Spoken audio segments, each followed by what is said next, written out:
Your First Million. This is my new book. Make sure you have a copy of this sitting beside you while you watch my videos, or download the audio version where I read the entire book to you if you need to multitask. This is the book for you to teach you how to make your first million and beyond. And this video is where I'm going to teach you step by step in a granular way, step by step, how to launch $1 million company. I've invested in more than 200 companies. I've started multiple companies and I've helped people make their first million and beyond. And I want to do that for you in this video. So this is the type of video where you want to have a journal with you. You want to pause and play. You want to take what I say, write it down, and then answer some of the questions that I give you, make some of the lists that I give you, and make this very interactive, because this is the video that might change your business and might change your life. So I know it's a lot to say, but let's get into it. Are you ready? If you're ready, hit that subscribe button and let's go. Okay, the first thing you're going to do, of course, it's all about the idea. If you already have the idea for your company, or if you've already launched your company, you may want to skip this part, but you also may want to listen to it, because what if there's something that you hear here that you didn't know before or think about before that changes things, and ever so slightly is the thing that changes everything for your company. So if you're really in it, if you're a hustler, if you're really here to get the $1 million information, let's listen to all of it. You're going to figure out your idea by doing a brainstorming session. We're going to talk about your hobbies and your interests. So cooking could be your interest. And when I talk about the examples I'm going to give you real world examples about everything that I say so that you understand it from top to bottom. And I'm going to listen to myself too, because I can always learn. So cooking. So you might like to experiment with new recipes. You might like hosting dinner parties, having different cuisines that you make.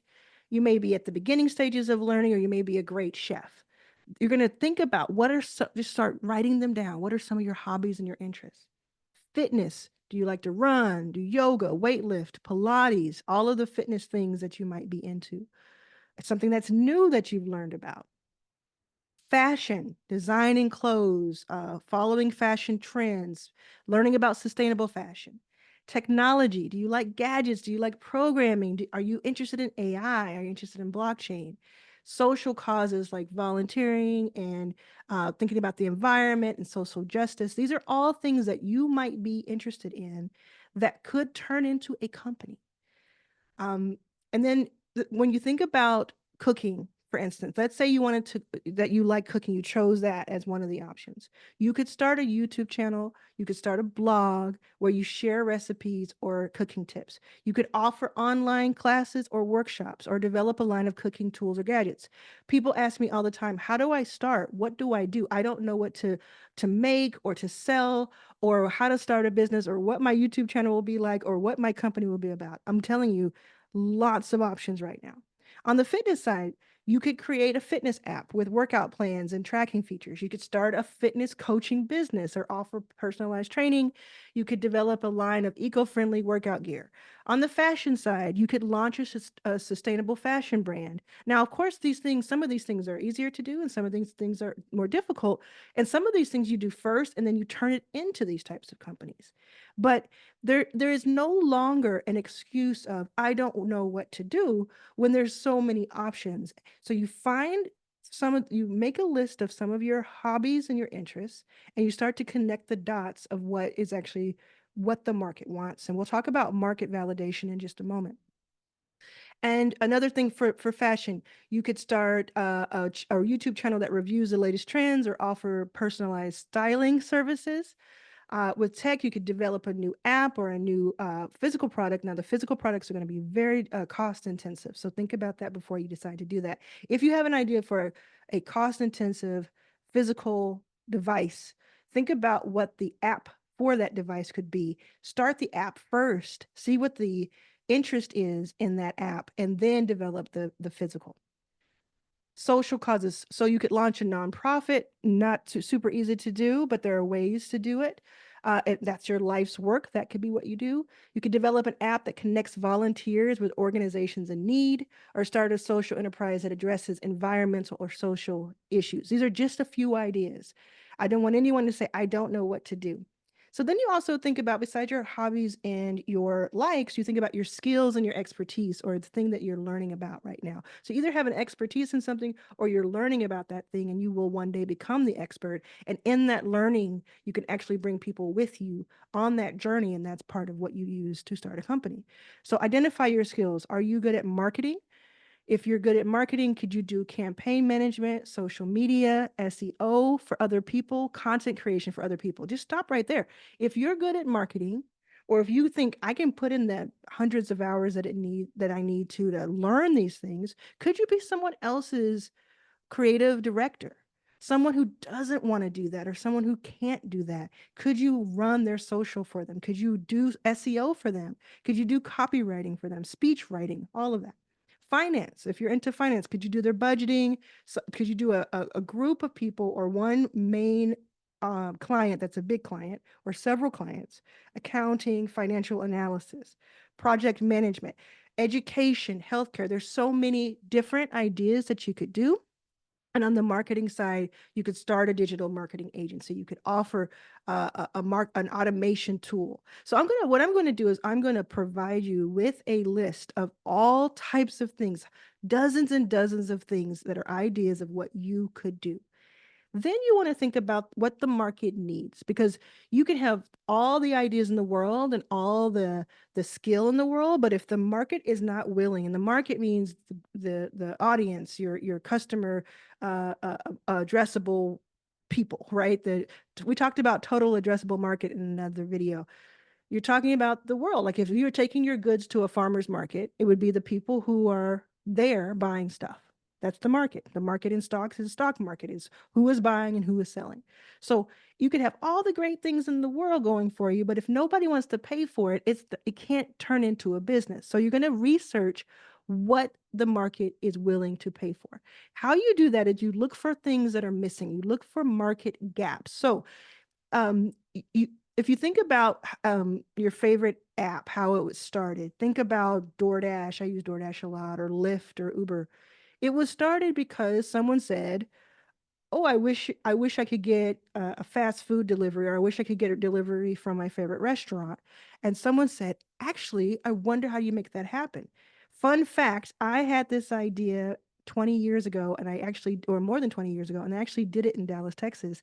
I hired a friend, and she would go to the restaurant. We had a 1-800 number. They would call me, and then I would have the friend go pick it up at the restaurant like we were picking it up ourselves, and then take it to the person. And we did try that. And, there's a whole bunch of reasons it didn't work out, mostly because I was too young for it. But if you think about those ideas, now what most people do with ideas is they have it and they think about it and they think about it and they think about it. And then they do nothing with it. If I'm reading you for filth right now, that's you. You can do something about it. So the next step you take and make, if you have a good idea, is to make sure, is it a good idea? You look for market signals. Is it missing? Do people actually want it? Then you take that information and you think about, how do I dial in on my exact niche? You use things like Google Trends and industry reports. I remember even when I was so broke, I would find ways to get like a 7-day free trial to different industry reports and different websites and magazines, and I would just read. A lot of this is in the reading. A lot of this is in, how many books have you read about the topic, or tangential to the topic, surrounding the topic, in the last few months? How many blog posts have you read? How many podcasts have you listened to? How many YouTube videos have you watched about it? Are you doing enough? This is something you have to ask yourself. Are you doing enough to follow your dreams, to make your dreams come true? So you're going to do this research. If you don't like the sound of doing all of this work, and we're only a few minutes into this video, I don't think it's time for you to start a company. If you don't want to do the work, I don't know that you're going to be able to sustain what it takes to be an entrepreneur. But if you're like, yeah, it seems like a lot, but I want to get started. I feel energized by this rather than scared of it. Or even if I feel scared, I'm still brave and I want to go for it. Then you should be an entrepreneur. There's nothing wrong with not being an entrepreneur. What you should do in that case is work for someone who you admire and take that career as far as you can take it. And help someone who is an entrepreneur realize the dream of the company, and then both of you win. But if you are that entrepreneur right now, I want you to write in the comments right now. If you are the entrepreneur, if you're like, yeah, I'm here, I hear you, and I'm ready. I'm ready for the rest of this video. Write that in the comments right now. For it, no matter what day you're seeing this, if you're seeing it the first day I put it out, or years later, I want you to write it in the comments, and I will see those comments. So think about your target audience.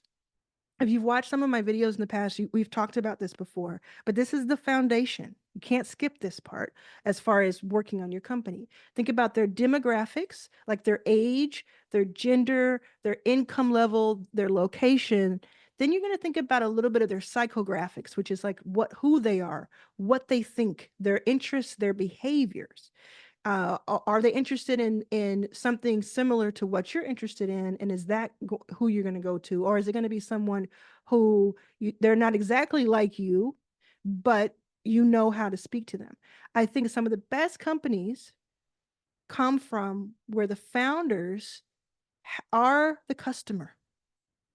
If you think about my company, Backstage Capital, my customer is the founder in general. It's a little confusing, but my customer is the founder because I'm going out looking for companies and I'm hoping that they'll let me invest in them. And I see myself in them. If you think about Yacht Water, my new water brand, I'm the customer. I'm sober for several years. I just got into, like in the last few years, got into sparkling water. This is still water as well. I love being hydrated and I love the look of it. I'm the customer. So now I know where to go and find them. I know what to look for at the very least. And you want to find your ideal customer and build around them. Then you want to think about your competitor, do a competitor analysis. So even though this is a longer video, I'm going to cover so much, and I'm actually going to talk about things, it kind of quickly in some cases. But each of these topics could be their own video, and I will make some. Don't worry about it. So, competitor analysis. If you're still here, thank you so, so much for being here. You got this, okay? You got this. You're going to study existing business models and their businesses and how they did. Can I tell you how many hours I have put into studying Liquid Death, Sanzo, Olipop, Poppy, all kinds of interesting, innovative beverages. I have spent so much time studying these companies, hours and hours and hours. I wake up thinking about it. I go to sleep thinking about it, all in the name of learning as much as I can before I launch Yacht Water and as I launch Yacht Water. And I tell you what, it could be years from now and somebody will ask me what I did that day. And I promise you, probably if I'm still running Yacht Water, I hope I am, that I will be doing research on those companies and other companies because that's what you do to go above and beyond anybody else around you. You learn about your competitors and you understand and you respect your competitors.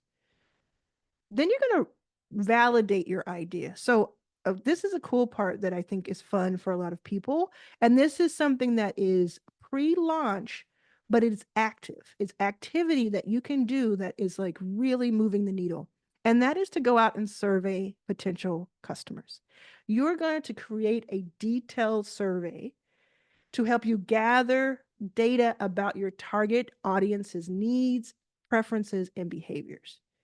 You can use all kinds of tools. I use Typeform, I use Google Sheets, Google Forms. I used to use SurveyMonkey.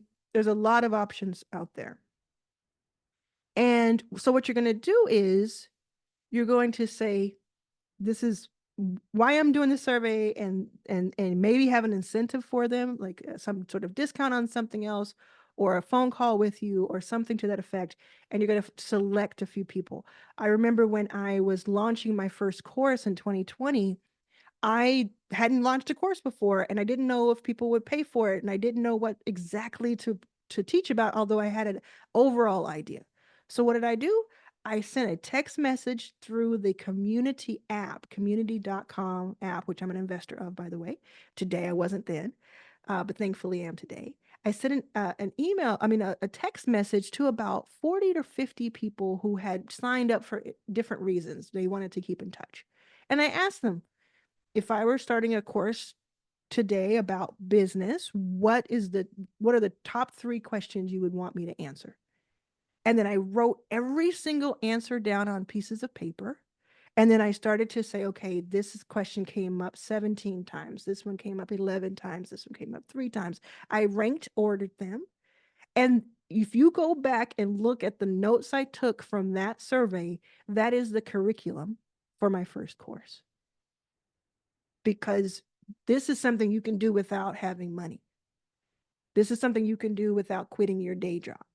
You can get this type of information. If this is something that you think you're going to do, let me know in the comments. But you're going to ask them things like, because I know you're wondering, what do I ask them?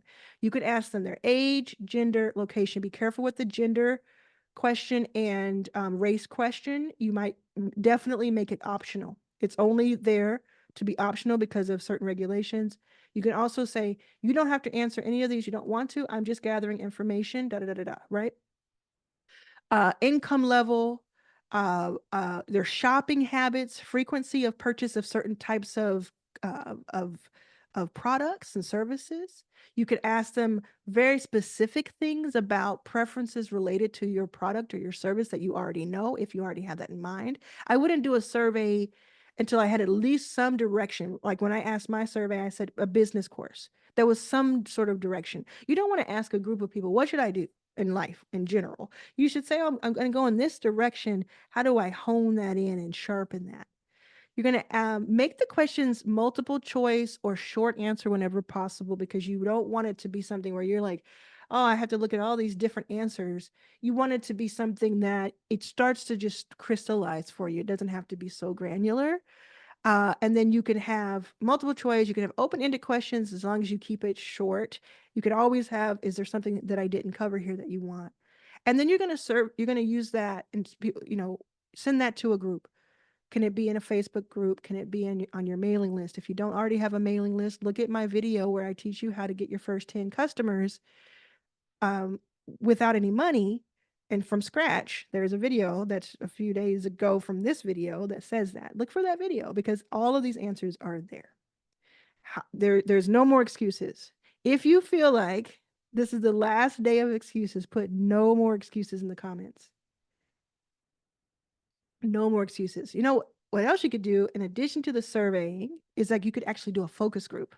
Those are really fun. Have you ever been part of a focus group where you're walking out of a movie and they ask you how you liked the movie, or you went to a screening that you signed up for, or someone says, oh, we're paying people $30 or $50 to go into a room together and try this new hair product or try this new food or whatever, and we'll pay you $50 or give you a gift card, and you fill it out.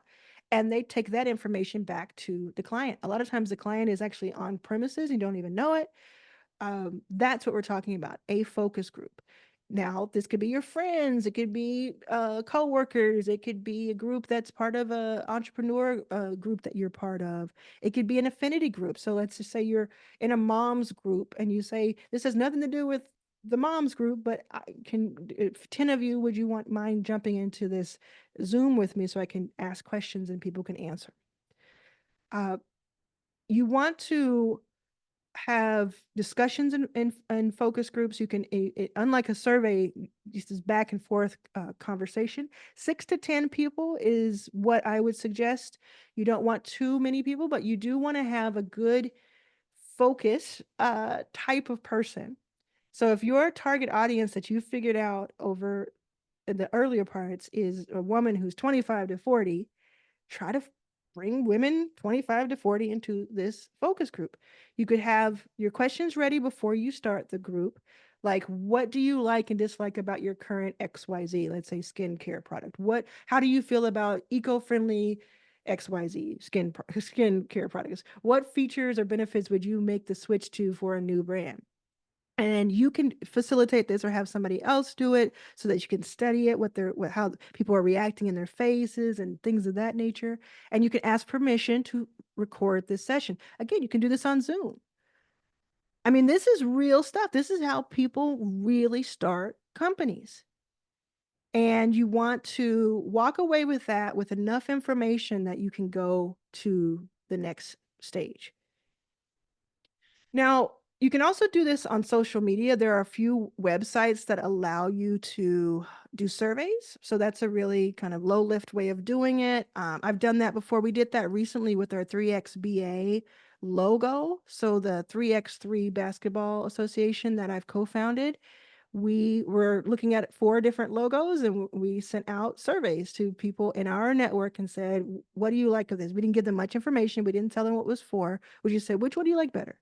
And what does it make you feel? What does it make you think of first? What do these colors make you feel, right? And that helped us. And we took that information, the exact logo that won in that survey is the one you see today if you go to 3XBA on Instagram. Because we said if this group, this varied group, likes it, it's pretty sure, and we like it, it's pretty sure that it's going to be liked, by a larger group. So we did the percentages. These surveys can be really important for you. The when you get these surveys or when you do the focus groups or when you call to action, you want to be able to analyze this feedback. And sometimes it helps you to get someone else to read the feedback because sometimes people are a little too honest. And if you're sensitive, like I can be every once in a while, or if this is like this baby that you're trying to birth and you're like, somebody said they didn't like the way my baby looked, you know that about yourself. You might want to have someone else. This is also the time where you decide, do I want a co-founder?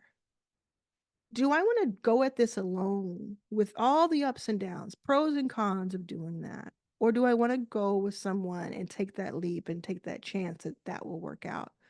That is a big decision to make. You do not have to make it immediately, but you should start thinking about it.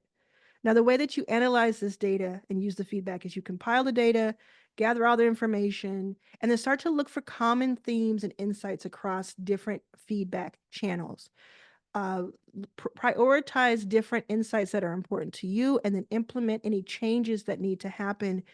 And again, this is your company, so you're not just doing anything and everything that everyone wants you to do. You're taking it into consideration and then you're making the final decision. Then you're going to, this is, now you have some momentum. You've gotten this feedback of, oh, people are liking this. It's not the same as somebody putting a credit card down or handing you cash or saying, where do I buy this from you? But you're starting to get the signals. You're looking for signals. That's the code word. If you're still watching this, write the word signals in the comments and make sure you subscribe. Signals. You're looking for that this whole time. You're making decisions and you're looking for signals. And the next step you're going to do in this deep dive video about how to make $1 million company from scratch or how to turn your company around right now to have $1 million company is you're going to develop an MVP. Now, in sports, that's the most valuable player.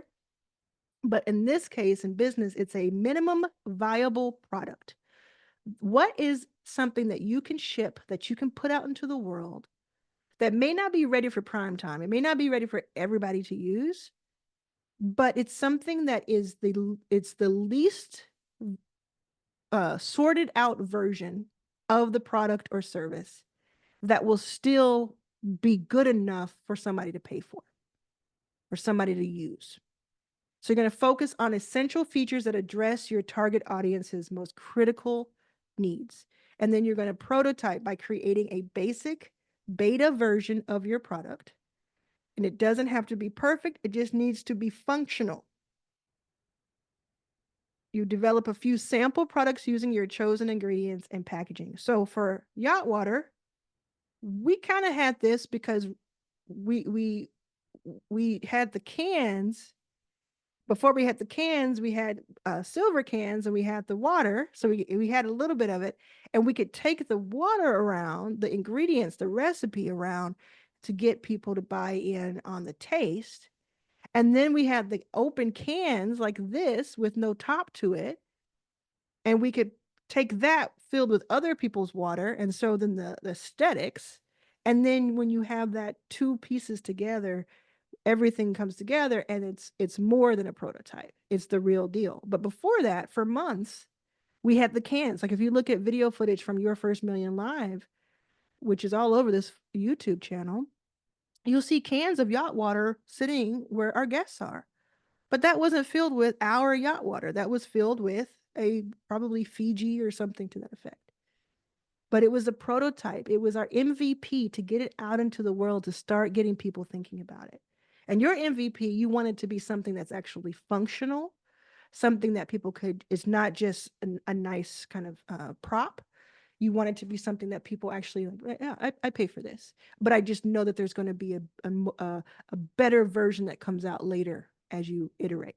And that's what you are going to do. You're going to iterate on the data and the feedback that you get. So you put that out, you use the feedback to make necessary changes and then enhance that MVP. Like for instance, if you're making a perfume and the testers say, "Oh, this scent is too strong." You're going to formulate a product that has a milder fragrance. But you won't really know that unless you put something out into the world. So, what could your MVP be for your company? You may not have the answer for this yet, but start thinking about, what is my idea? I'm going to go out and do the research. What could my MVP be? You might have to wait till you do the research to know that answer. And then it is always continuously testing. Never get complacent, never be satisfied when it comes to your own product and your brand. And then we do something called product market fit. So you're going to measure how engaged and satisfied your customers are. You can track their patterns. If you have anything in any kind of data, any kind of dashboard that says, oh, this person's, like with YouTube, I'll look at a video and it'll say a person watched the video because they clicked on it because it had an interesting thumbnail and an interesting title, but they dropped off after 30 seconds because they weren't interested. I'll look at this video data and I'll say, where did people fall off? Where did they lose interest? Or where did they stay? I can't believe this many people stayed and watched the whole thing. Like right now, you're watching this. That's the kind of thing we're talking about. If you have perfumes, are people coming back and asking for more? Or if it's a perfume and takes 6 months or 12 months for them to use, what is their return? How fast are they using it? You could reach out to your customers and ask. You bought a bottle, and of course you wouldn't do this for every customer because you don't want to be annoying, but maybe someone who signed up as the first 100 customer. You say, you bought a bottle 3 months ago. Can you just tell us how much of it you've used? That would be helpful. How many repeat customers do you have? And do you get unsolicited positive feedback? That's a good way of testing. When I look at my YouTube videos, the way that I decide if the video is doing well is not in how many views it has, but in how many likes and comments it has, especially comments. If I'm getting comments on videos, that tells me people are engaged. People care about this topic and they're still watching until this time because I've done all these Easter eggs of put a comment here and do that. Or if they just say a comment on their own, like, I love this video, this was so helpful. That's how I measure it, not just in how many people saw it. So all of that helped you lay this foundation of, now we're ready to go and start to strategize around launching this product.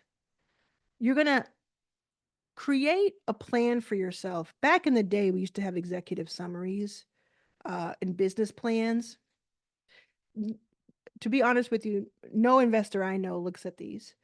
They have pitch decks now, and I have a whole video about how to create your pitch deck and exactly what order to put it in, exactly what to put into this pitch deck. But for yourself, before there's a pitch deck, because before there's a pitch deck, there needs to be your understanding of it. Again, I hope you have a folder in life that is something that you're doing, or it could be, on your email notes.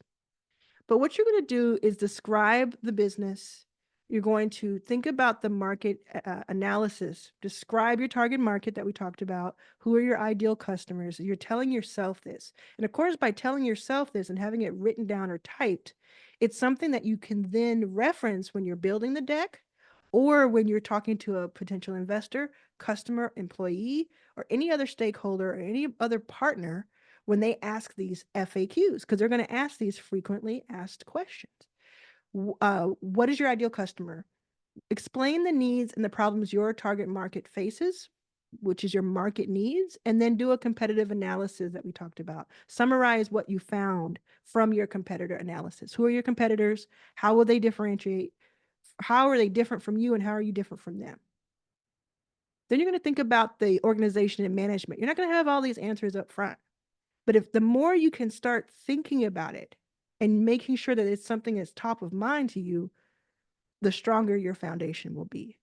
What type of business structure is it? Is it a proprietorship? Is it a partnership, a corporation, an LLC? What's the difference between all four? Why would you set up one in one way or another? Do you know how to find that answer?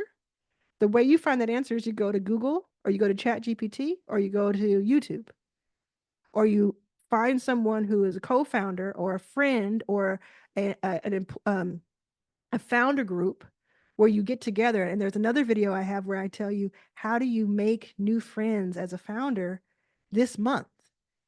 Take what I say in that video, which is essentially you have these dinners that you curate and you ask someone, but you have to do that research yourself.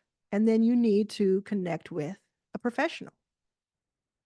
You outline the members of whom the roles that you might need for your team starting out. And here's a secret to just success. Write out what you're going to need in 6 months. Write out what you're going to need in a year, in 2 years. What is it going to look like? You're not going to be right about it. That's the other secret. You're not going to be right about it. But if you're going to be close enough to start focusing and aiming, you want to be able to aim somewhere. You're going to then talk about your products and your services as a description. Provide a detailed description of your products or service. What are their key features and benefits? Explain the life cycle of these products and services. How will you manage them from launch to growth and beyond? Again, these are things that you're going to learn along the way, but as much as you can lay a foundation, the better. Talk about your marketing and your sales strategy. What are you going to do out the gate, including what your brand positioning is, what your messaging is, what your key marketing channels will be, what social. Are you going to do paid ads? Do you have the budget to do that? Are you going to focus on content marketing like I love telling you about that doesn't cost a lot of money? What is your sales strategy? You can have the best product in the world, but if you don't know how to sell, how is it going to get into people's hands? Are you going to hire somebody to sell? Are you going to work out a commission structure? There's a lot to this, but the point of it is that's why you don't see so many people who you hang out with as multimillionaires or have multi-million-dollar companies, because there's so much to it. It's just like Tom Hanks said in A League of Their Own. Of course it's hard. If it were easy, everyone would do it. It's true. This is difficult. This has a lot of steps to it. There are more to follow. But this is where wealth is built. The people that you look up to, the Mark Cubans of the world, and even if you like an Elon Musk, I don't, but even if you do, hey, I hope I didn't alienate you. This is what they did. A lot of this. They did a lot of this. Funding. Are you going to seek outside funding? Are you going to bootstrap and put every penny that you earn back into it? Are you going to do it another way where you put some of the money back into it and pay yourself? There's a pay yourself first philosophy from some very sophisticated minds about building companies. Mike Michalowicz has a book called Profit First. I think that's what it's called, something that has the word profit in it. He talks about you paying yourself first and not putting everything back in the company, which is conventional wisdom. What about future funding? What research can you do to think about funding? You don't need an investor. You don't need an investor. That's point blank. Not every company needs an investor. Not every company needs a loan. Not every company needs outside help. There are multiple ways to make money, generate capital. You can have investors who are not traditional, quote unquote, who are angel investors, who are crowd equity investors. Any word or term that I say that you don't quite know about, look it up. It's all there for the taking. It's all yours. What's your revenue model? What's your business model? What are some of your projections? But as you know, maybe from other videos, I don't really pay attention to those projections 3 years out. I don't think they're realistic, but it does help you in planning. Speaking of planning, your budget. Before we even talk about going out to raise money or what kind of money you might need, how much do you need? What are those initial costs? What are your startup costs, your equipment, your inventory, your marketing, legal fees, accounting, your products, your SaaS, meaning like the digital tools that you might need? What are the ones that are upfront, and what are the ones that are ongoing, like rent, utilities, salaries, marketing? If we're building $1 million company, these things are going to come up. Not everybody's going to start a one-person company. If you start a one-person company, that's great. Go for it, have fun, be a great consultant or freelancer. If you start a $1 million company that is a different type of company, you're going to start thinking about these types of things. Co-working. What are your funding options besides investors? Are you self-funding it from personal savings or from friends and family? Are you getting a loan? Are you getting lines of credit? Are you getting an SBA grant or loan? Are you doing going to a traditional investor that's an early stage investor, because that's the only type you should go to at that early stage? Or have you made some traction? Do you have 100 to 500K already in recurring revenue where you can actually go out and probably raise $1 million, depending on what you're doing? And I mean that for certain types of companies, not all types. And then how do you get profitable? That's a hard one to think about. There are companies like Uber and Liquid Death itself at this point of recording that are admittedly not profitable yet. And they've been around for years and they make a lot of money and they're worth a lot of money. And their play is Uber is either IPO, which has happened, or being acquired by a major company that can change their unit economics. So if you think about Liquid Death, they're worth 1.4 billion right now. They're not profitable yet. They are supposed to be soon, they said. But to them, the 5 years of getting to this point was worth it, because if they get acquired by a company for 2 billion, 3 billion, $5 billion, which could happen, they could get acquired for that amount. That company that's worth hundreds of billions of dollars and already has the infrastructure to print cans and ship cans, it's going to make it much cheaper for them to do that. And so they won't have as many of the angst and issues that Liquid Death might have, even at its big size. So for it's thinking more like, we're just going to grow. We think Liquid Death could grow more than this, even what they've accomplished. So we're going to buy that company. For Liquid Death, they weren't profitable, but maybe they're getting a multiple on their gross revenue. So it's not always about being profitable day one, but if you can get yourself profitable in a very low maintenance and low overhead, meaning it doesn't cost a lot to run it. If you can get in that pocket and you have a 500K a year, $1 million a year company, man, that's the life. If you want something else where you're like, actually, I'd like to be acquired for $100 million or $10 million or $1 billion, I'm going to go in this other direction, and I'm going to go not so much for immediate profit, but for growth and scale. Then you think about cash flow management and your just expense tracking and things of that nature. I work with a group called Revel CPA. If you go to Revel CPA with a V, revelcpa.com/Arlan, my first name, you'll see this website. It tells you all about it. And they just sent me over a really cool cash flow analysis for Yacht Water. And it's early days at Yacht Water today. So, but it was still really helpful information. So there are a lot of CPAs out there, accountants, who will work with you for $1,000 a month, $2,000 a month, $2,500 a month. And for a company that you might have where you can afford that, it's worth its weight in gold. Another thing other than accounting is the legal and administrative setup. So setting up your business, you have to choose when you set up a business. And if you're still with me, hi, you're going to set up a business by choosing a business name. And you want a unique and memorable business name. And you also want to make sure that it's available. So you're going to do all kinds of searches to do that. Then you're going to register your business name. That same accountant that I talked about, revelcpa.com/Arlan, or another accountant can do this for you. And a legal professional can do this for you if you want. Business structure uh, options are sole proprietorship, partnership, LLC, corporation. There's also S corps, C corps, different types of corps. And then there are different licenses and permits that you might be required to have depending on the type of company that you have.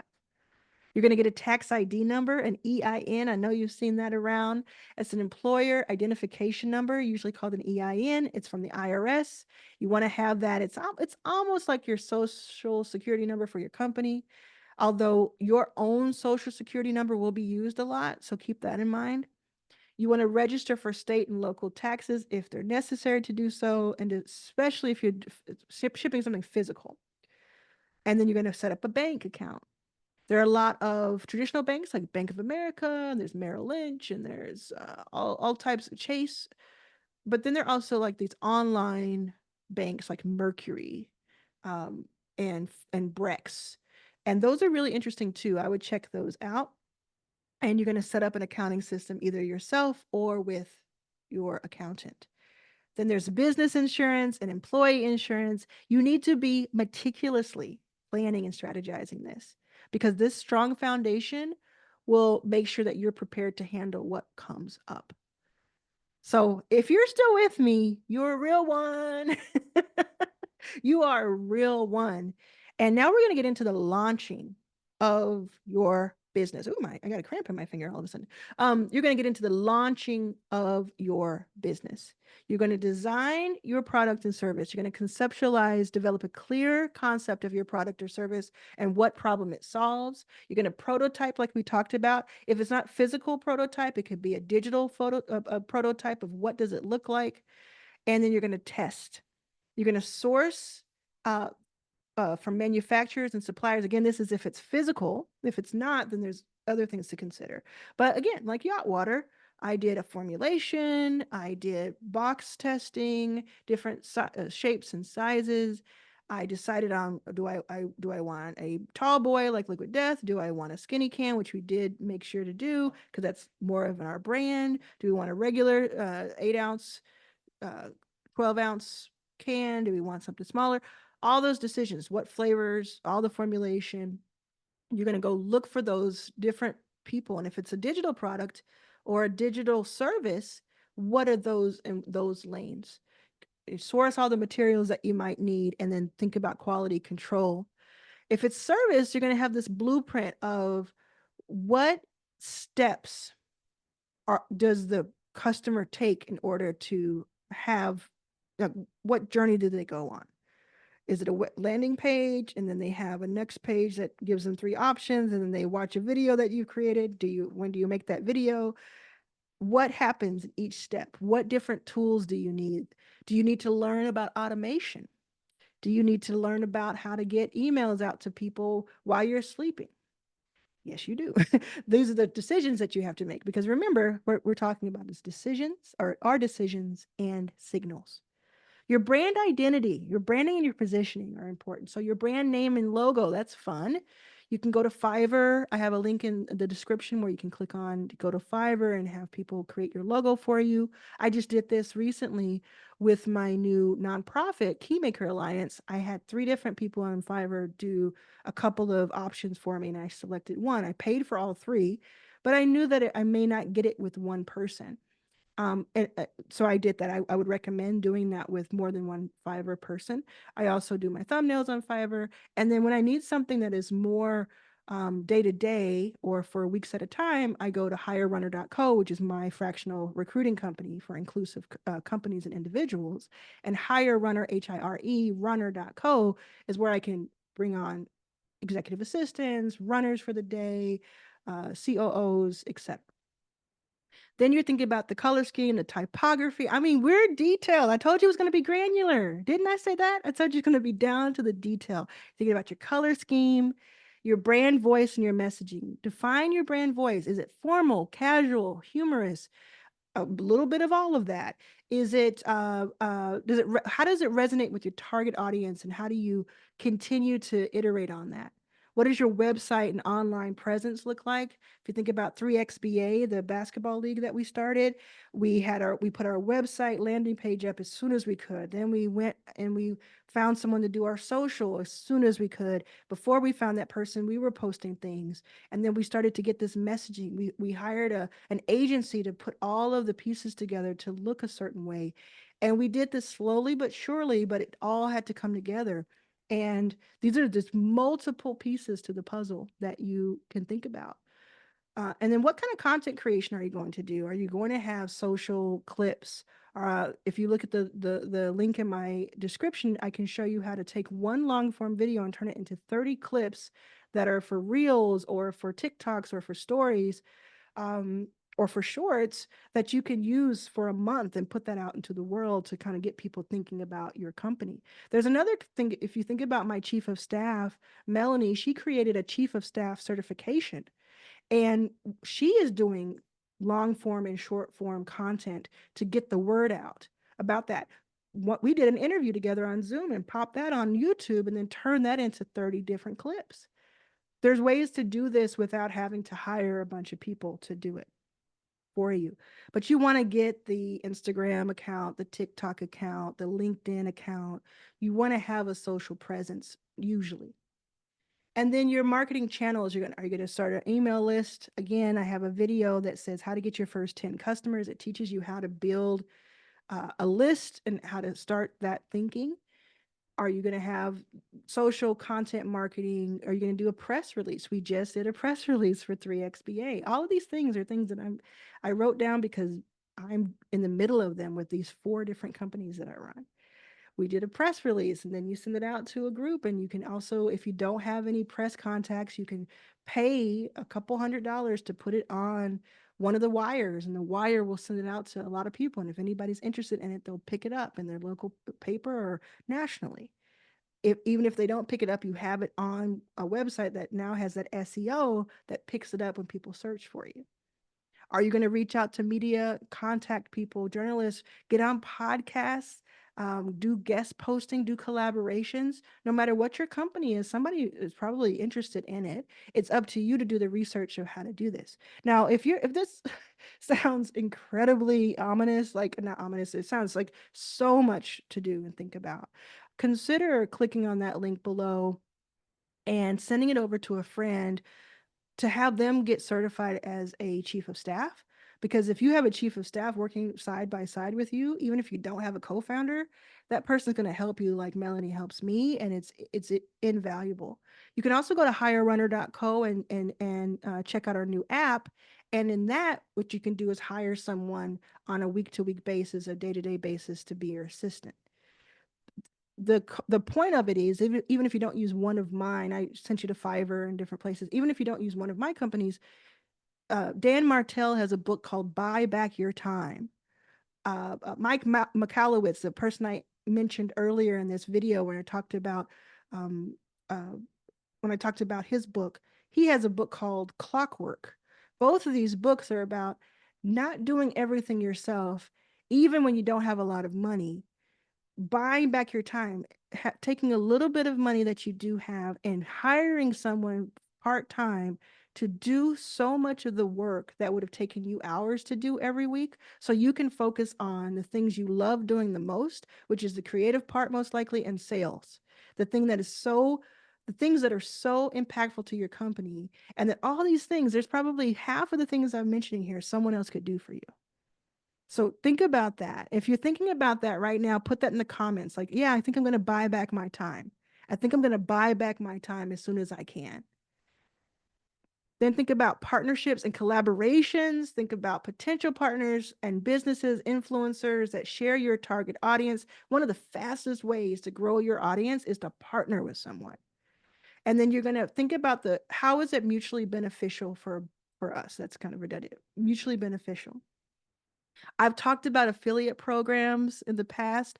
Instead of I said you could become an affiliate marketer, but on the flip side of that, I said in another video, you could, um, you could have affiliates taking your company and talking about your product or service, and they get paid a piece of that.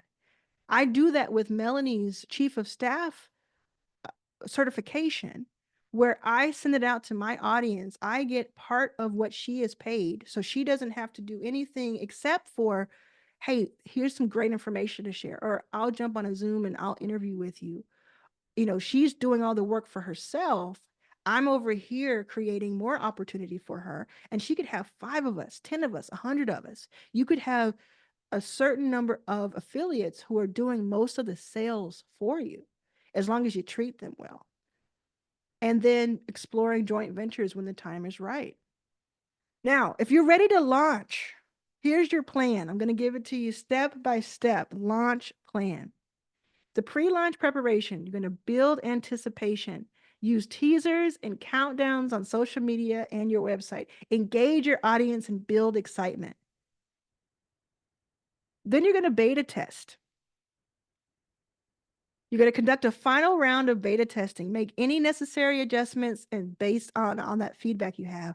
And then final preparations, ensure all systems are go. Double check your inventory, your website functionality, and your marketing materials. Now, what happens on launch day itself? The day has finally arrived. You are launching. This is the real deal. You're going to maybe host a launch event, like a virtual Zoom or some sort of jumping on live on Instagram Live or YouTube Live, or something that was already pre-planned where people registered for it. Or you could even have a physical event that could be the day of the launch. You could launch 50 times in 50 different places if you want to. You can invite media, influencers, potential customers. Most important is the potential customers. You could also do an email blast out to everyone saying, hey, anyone and everyone go to this. Even if this is not your type of thing, send somebody else for me. This is the day where you call on those favors. You can include special offers and discounts to encourage purchases. And I say, name it something. Give it some cute name, some cute momentous occasion so people can remember it and want to be part of it. And then you can do a social media blitz where you go on a campaign. You use live videos, your stories, your posts. You jump on other people's lives with them, pre-planned. And then the post-launch follow-up, customer support. Okay, y'all hear me? Customer support, one of the most difficult parts of this, if I'm being honest. I think I'm really good at it, but then I can be really bad at it sometimes because it's never enough hours. There are never enough hours in the day. Your customer support is so important because those customers, especially those early customers, are going to be your biggest cheerleaders, or they're going to be your downfall, because they're going to go out and find customers for you by just talking about you, or they're going to talk about you in the streets. You want to provide excellent customer service. You want to be responsive, especially in those early days, as quickly as you can. Get your cousin, get your niece, get your nephew, whatever you need to answer these questions fast. Collect that feedback. Again, we're talking about decisions and signals. And then you're going to analyze those results. If you're still here, you are a real one. This is real to you. This is important to you. And I cannot wait to see what you build or what you continue to grow. Speaking of growing, this is the scaling moment. So you've launched, you're out there. Let's talk about customer acquisition and retention. I'm spitting everywhere. Let's go talk about customer acquisition and retention. Speaking of hydration, what are some effective sales techniques? Sales funnels. Have you heard of a funnel before? So you design and implement sales funnels to guide potential customers from awareness to purchase. You could use ClickFunnels or HubSpot, these types of landing pages that are not just like websites where you have all these different options. They're actually meant for one thing and one thing only, for them to do what you need them to do, like purchase or sign up for a webinar or do something. So they go to the page, there's only one option, which is like put your credit card in and buy, or there's an awareness option of put your email address in and we'll send you a link to the webinar. That's your sales funnel. And those can be highly, highly effective if you do enough studying. Lead generation, like content marketing, social media ads. Yes, you can spend money on ads. That's not a bad thing to do. In fact, I spend money on Instagram ads, TikTok ads. I don't spend money on YouTube ads anymore. I used to. They're not good. Don't do that. I would just suggest not to do that because they just lead to not good leads. You can get a lot more done, as you can see with this video right now, with organic reach. And then you're going to use SEO to generate those leads. You could offer free resources and trials to do capture leads, like a lead magnet. So whatever your product or service is, what is a one-page resource or video tutorial or some sort of listicle or some sort of list of the top 500 or the top 20 or whatever in that lane that you can offer for free. And the way somebody gets that is that they sign up for your mailing list. I have this right now. If you go to the link in my description to get the PDF, you go to a landing page from ConvertKit.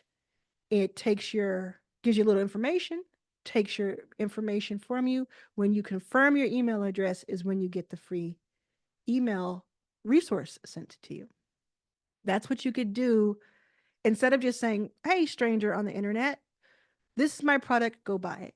You say, hey, stranger on the internet, you're watching this video or something that I put out there. Would you like to have a top 20 list of things that I spent 3 hours procuring for you so that you don't have to? You can find it in 3 minutes. If you want access to that resource, click here, then take them to your ConvertKit or take them to wherever you use for your landing page for a lead magnet. Get their email address, send them the free valuable thing. Then a couple of days later, send them an email and say, hope you like that free valuable thing. This is the product, or my service helps you do it, the thing that you wanted to do in half the time. Or this is a service that gets you started. Or this is a service that helps you grow. You see how that works? Again, customer service is really important. So you want to offer multiple ways that people can reach you, like email, live chat, phone, even. I don't do the phone too much, but I can say email, live chat is so helpful. I even have an AI chat that's called an Arlan bot that answers like the top 20 FAQs I have for Backstage Capital so that people can have that information. You want to think about loyalty programs. Like, can when you go to the subway or you go wherever and they say, okay, if you get a 10 stamps for your sandwiches, the 10th one, the 11th one is free.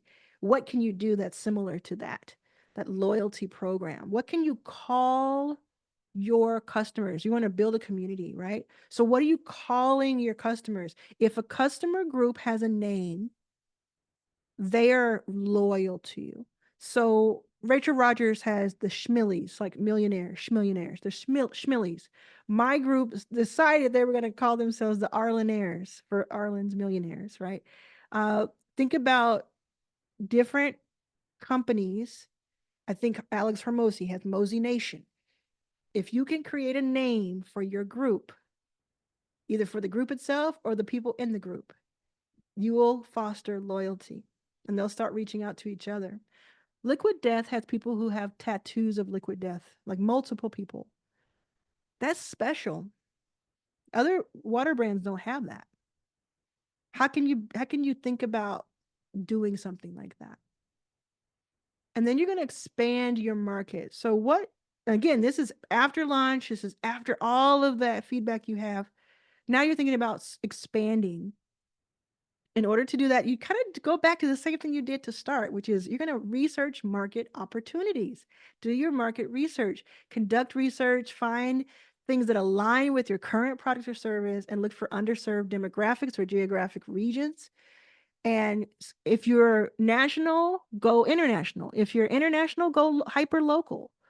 That's the way that you can think about looking at different things. Think about different things in different languages. Being in English cuts you off from so much more of the world and potential customers. What about the cultural differences and the local preferences? What could be applied? Who can you work with locally that you could apply things to? I know I'm on a water kick right now, but there is a coconut water company that I'm thinking of who saw something that really worked in Brazil and brought it to the US. And then what are some different distribution channels that you have not already tapped, like a certain retail partnership or online marketplaces or international offering international shipping if it's a physical product? Or is there a person, an influencer, or another guru who has similar audience that you do that you haven't gone on their show or done a joint workshop with? Terry Igioma, Rachel Rogers, Danielle Leslie, Tiffany the Budgetnista, they all do a wonderful job of this. They will go on each other's pages. They will go on to do joint ventures because their audiences want similar things and they complement each other. Another way you can expand, if you're thinking about expanding, is to have complementary products. You could do a product line expansion. So you develop and launch complementary products and services that enhance your main offering. And then you're going to prototype these. And then if you want to scale your automations, what did I say earlier? We're going to hire, we're going to buy back our time. Anytime you can, you don't think about what, you think about who. That's something I learned from a lot of people that say that. You don't think about what you can do to grow. You think about who. Who can you bring in to grow? Who can do this thing that you've been doing? A good example is Ali Abdal is a YouTuber who has nearly 6 million subscribers at this point. And for the first 2 years that he worked, as he went to his first 1 million subscribers, he didn't know that you could outsource editing. So he was a doctor just out of med school. He was a full-time YouTuber or part-time YouTuber, but really full-time. And then he was on top of that. The reason he was a full-timer was because he was editing every video that he put out. When he realized, oh, I can actually just have someone else do this who loves editing that I pay a nominal fee to, that's fair to them, he bought back hours, 20, 40 hours a month of his time, which he could then use to film more and have more productivity, and then to study more and to work more and to rest more.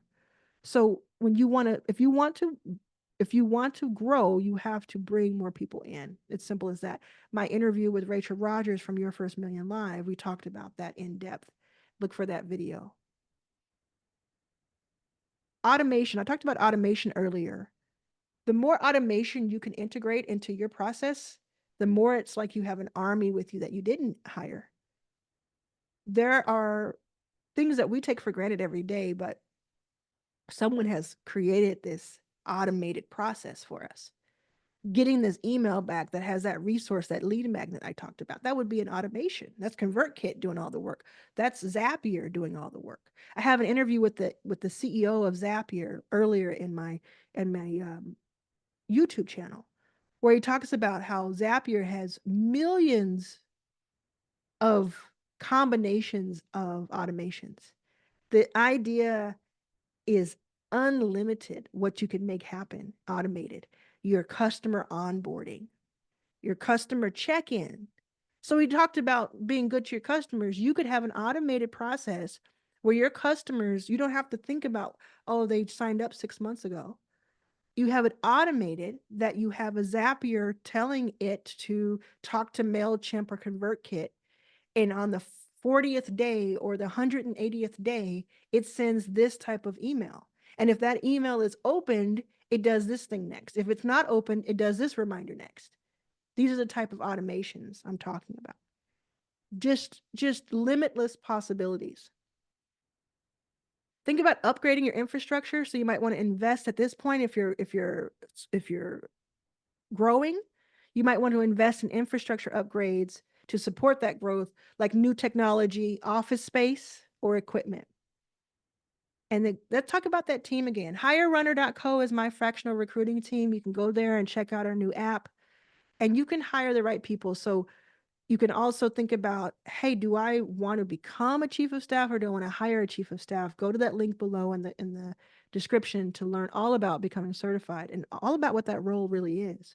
But when you hire the right people, you want to think about the defined roles that are clearly defined and the responsibilities you need to fill and create those job descriptions and then start to recruit. You can go to job boards, you can go to hirerunner.co, you can go to Upwork, you can go to your friends, referrals. You can put things out on LinkedIn. I would highly recommend because that's just a great place for that kind of thing. Recruitment agencies, if you get to that point, and then professional networks. I also really like Landed. I think it's talentlanded.com. They are really cool. My editor comes from there. So, hi, editor. And I think it's talentlanded.com, but look for Landed Recruiting. They're really great when it comes to like UI, UX, editors, things that are in that creative space, but full time and at very reasonable pricing.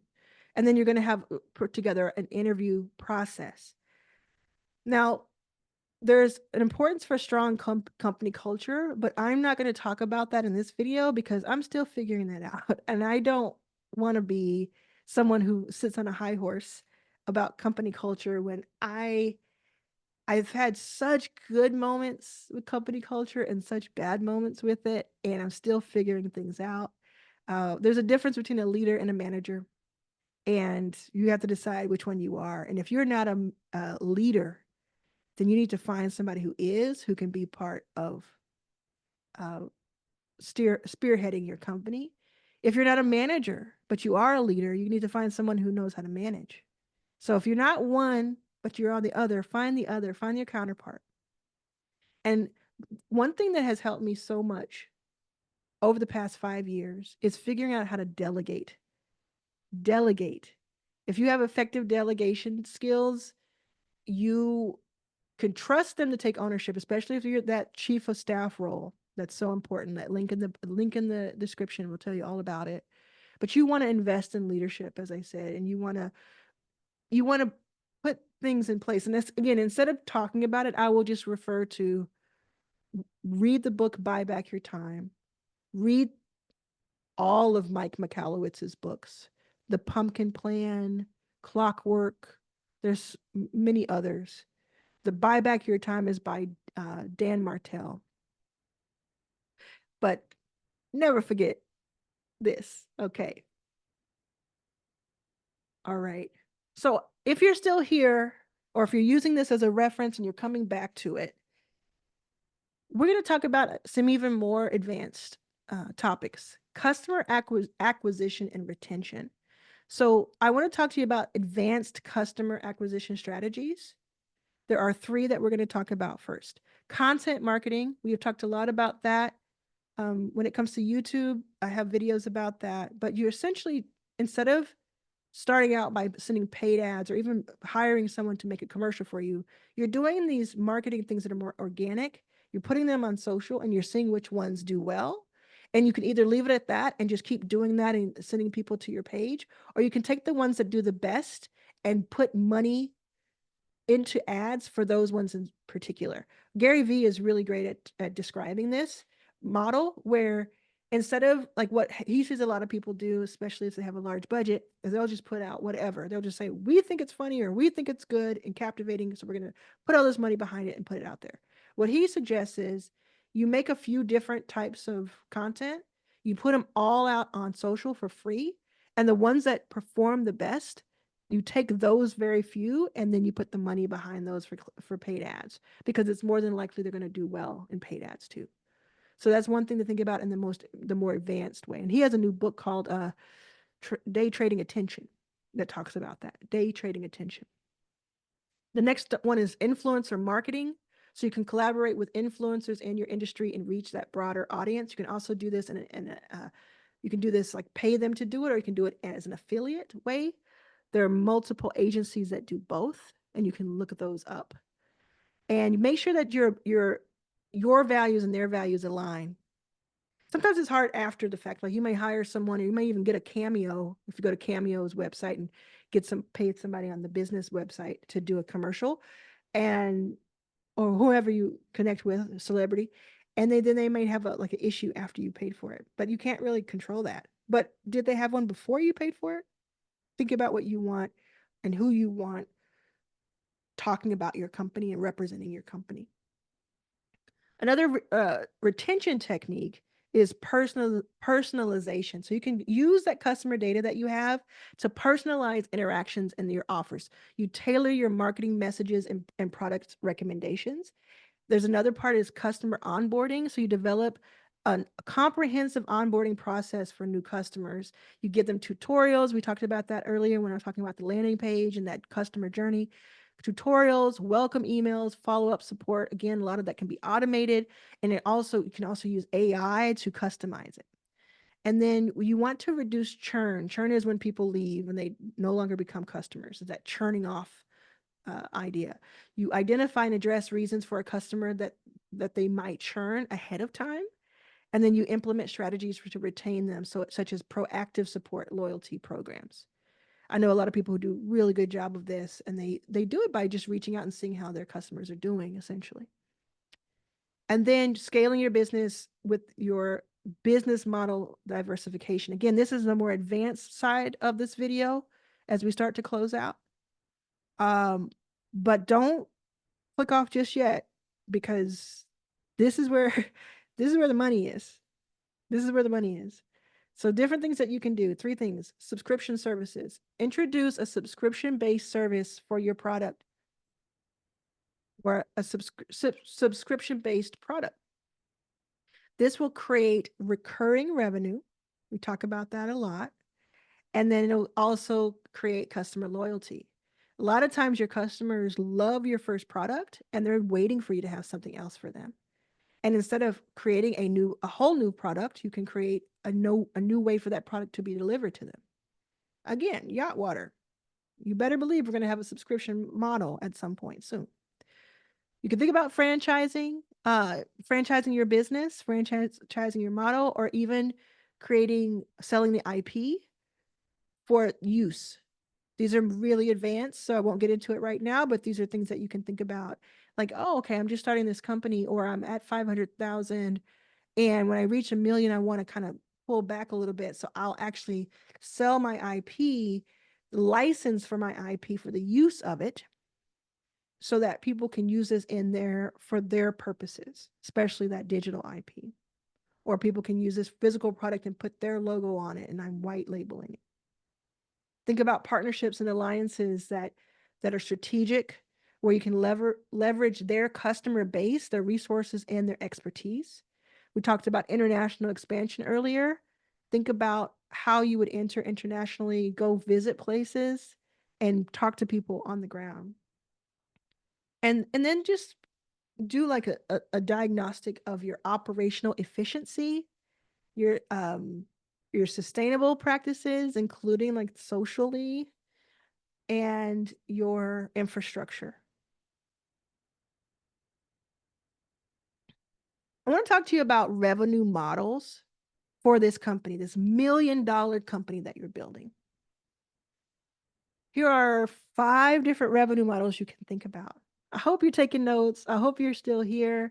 This is like this, granular. Did I not say? Direct sales. Sell products or services directly to customers through your online store, like Shopify. That's what we use for Yacht Water.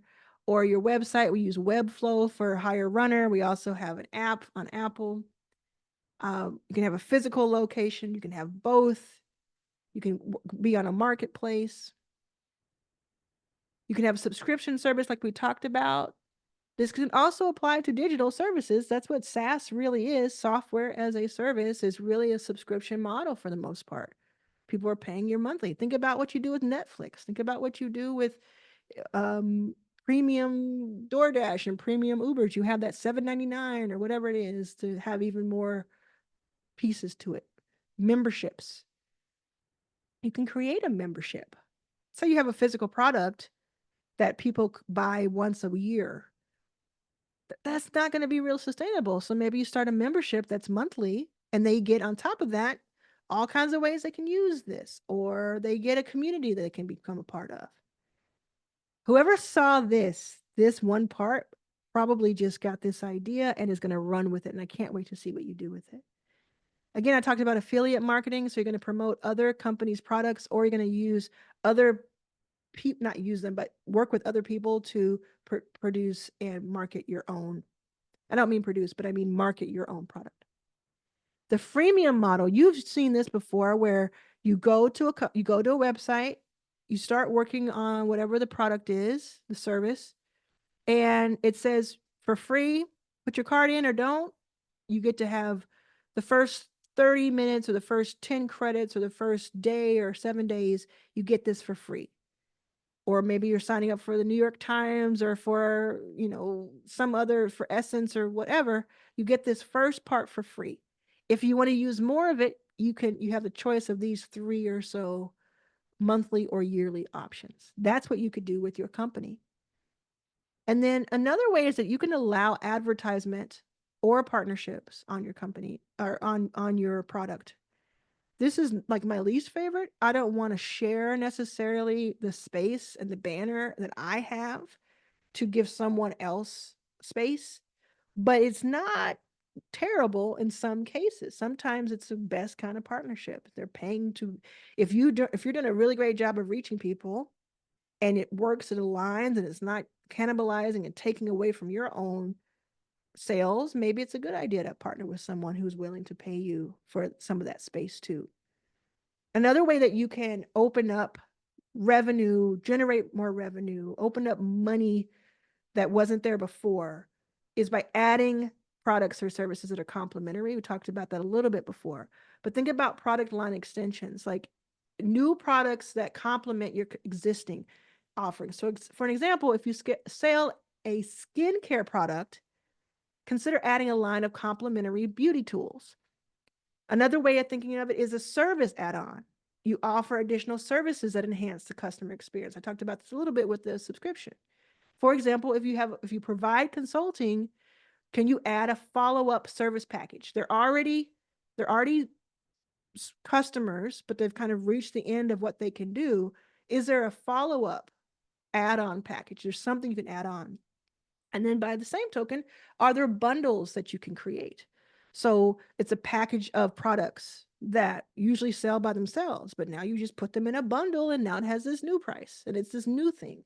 Or if it's digital or if it's consulting, instead of selling 1 hour one-on-ones with people, can you say, hey, for 5 of these, you get the 5th one free? Can you offer discounts and bundle to incentivize purchases? Another way to think about is passive income, which can be achieved. Digital products. So I always say, if you have if you have something that is a product, you can turn it into a service. If you have something that is a service, you can turn it into a product. Think about that for a second. Pause this video right now and think about that for a second. If you have something that is a product, it can always be turned into a service. Like this yacht water, there's like 10 services I'm sure if I thought about it, I could create. And if you have a service, you can turn that into a product. So think about turning whatever you have into the other thing. Licensing, and the reason it's passive is because if you think about taking something physical and turning it into a digital product version of it or an offshoot, that is something you can have going in your sleep. Licensing, again, license your product, service, or content to other businesses for a fee. This can be a patent, a trademark, or proprietary software. You've heard of white labeling. It's essentially what that's about. And that really is the bulk of what I wanted to talk to you about. There's so many other topics we can talk about, and I'm going to create videos that break down in a more granular way each of these steps. and there are more to come. I said this recently on another video that I have 50 videos figured out ahead of time. I'm so excited to do this. Um, I don't know, it's just something that's really speaking to me right now. I feel very much called to do this. It started with Arlan's Academy in 2020. We've had 20 or 30,000 students go through that and over the past few years. And now with YouTube, I just want more and more people to hear that. If you hear these words right now, please know that you can do anything that you set your mind to, anything that you work on, you can make happen.